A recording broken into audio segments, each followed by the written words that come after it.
बहुत समय पहले की बात है। पहाड़ों से घिरे एक छोटे से गांव में एक किसान का बेटा मोहन रहता था। मोहन दिल का साफ था, मेहनती भी था, लेकिन उसके मन में एक कमजोरी घर कर गई थी। वह हमेशा अपनी तुलना दूसरों से करता।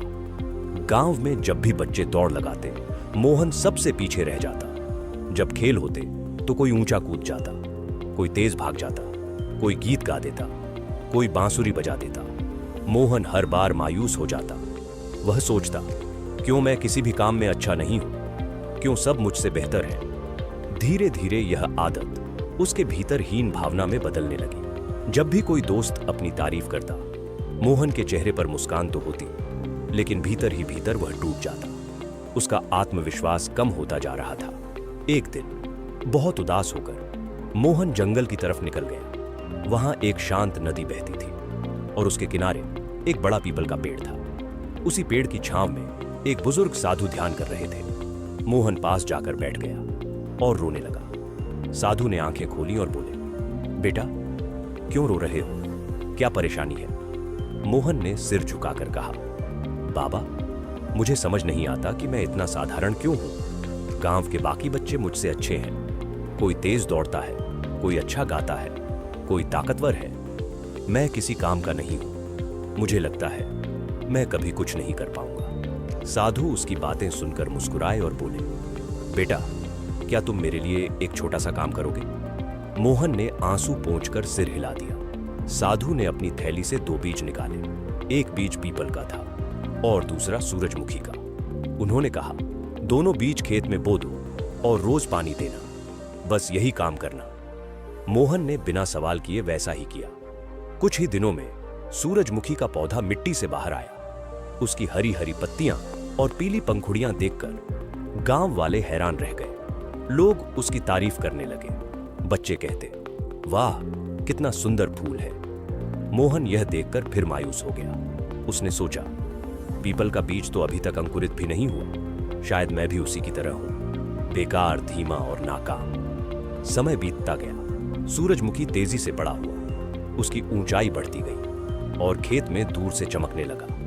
गांव वाले अक्सर वहीं आकर फोटो खिंचवाने लगे। मोहन के मन में बार बार वही ख्याल आता, काश मैं सूरजमुखी जैसा होता। सबकी नजर मुझ पर भी पड़ती। लेकिन कुछ ही महीनों बाद सूरजमुखी का रंग फीका पड़ने लगा। उसकी पत्तियां मुरझा गईं और तना झुक गया। जल्द ही वह खेत से गायब हो गया। इसी बीच उसी जगह से पीपल का छोटा सा पौधा धीरे धीरे मिट्टी से झांकने लगा। शुरुआत में लोग उसे ज्यादा महत्व नहीं देते थे, पर मोहन रोज उसकी देखभाल करता रहा। साल दर साल वह पौधा बड़ा होता गया। समय बीता और अब वही पौधा एक मजबूत पेड़ में बदल चुका था। उसकी मोटी डालियां दूर दूर तक फैल गईं। उसकी छांव में लोग बैठकर आराम करने लगे। बच्चे खेलते, बूढ़े विश्राम करते और यात्री थककर वहीं रुक जाते। पक्षियों ने उसमें घोंसले बना लिए। गाय भैंस उसके नीचे बैठने लगी। अब पीपल सिर्फ एक पेड़ नहीं था, बल्कि पूरे गांव का सहारा बन गया था।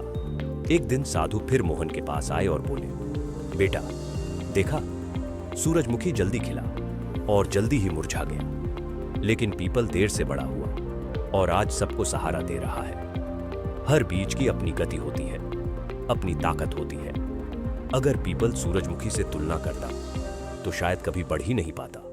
मोहन की आंखों में चमक आ गई। उसके दिल से जैसे कोई बोझ उतर गया। उसे समझ आ गया कि अपनी तुलना दूसरों से करना बेवकूफी है। हर इंसान का अपना समय, अपना हुनर और अपनी जगह होती है। वह साधु के पैरों में गिरकर बोला, बाबा, अब मैं समझ गया। मुझे खुद को कमजोर नहीं समझना चाहिए। मुझे बस मेहनत करनी चाहिए और अपने समय का इंतजार करना चाहिए। साधु मुस्कुराए और बोले, यही समझदारी है बेटा।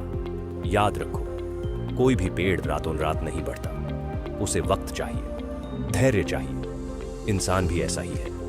हर किसी का खेलने का समय अलग होता है। दोस्तों, यही बात हमारी जिंदगी में भी लागू होती है। हम अक्सर सोचते हैं कि लोग हमसे आगे निकल गए हैं। कोई स्कूल में अच्छा है, कोई नौकरी में तेजी से बढ़ रहा है, कोई जल्दी अमीर बन गया है। हमें लगता है हम पीछे रह गए, लेकिन सच ये है कि हर किसी की जिंदगी का अपना समय होता है। किसी का सूरजमुखी जैसा जल्दी खिलना, जल्दी खत्म हो जाना, किसी का पीपल जैसा धीरे धीरे बढ़ना, लेकिन हमेशा टिके रहना और सबको सहारा देना। इसीलिए खुद की तुलना किसी से मत करो। आपका वक्त भी आएगा और जब आएगा तो लोग सिर्फ आपको देखेंगे, आपकी छांव में बैठेंगे और आपकी कीमत समझेंगे। तो दोस्तों, इस कहानी से हमें यही सीख मिलती है, अपनी तुलना मत करो, खुद पर भरोसा रखो, मेहनत करते रहो और धैर्य रखो। जब आपका समय आएगा तो आपसे चमकदार और मजबूत कोई नहीं होगा। अगर यह कहानी आपको अच्छी लगी हो तो इसे अपने दोस्तों तक जरूर पहुंचाएं और बताइए आपको क्या लगता है, इंसान को तुलना करनी चाहिए या नहीं।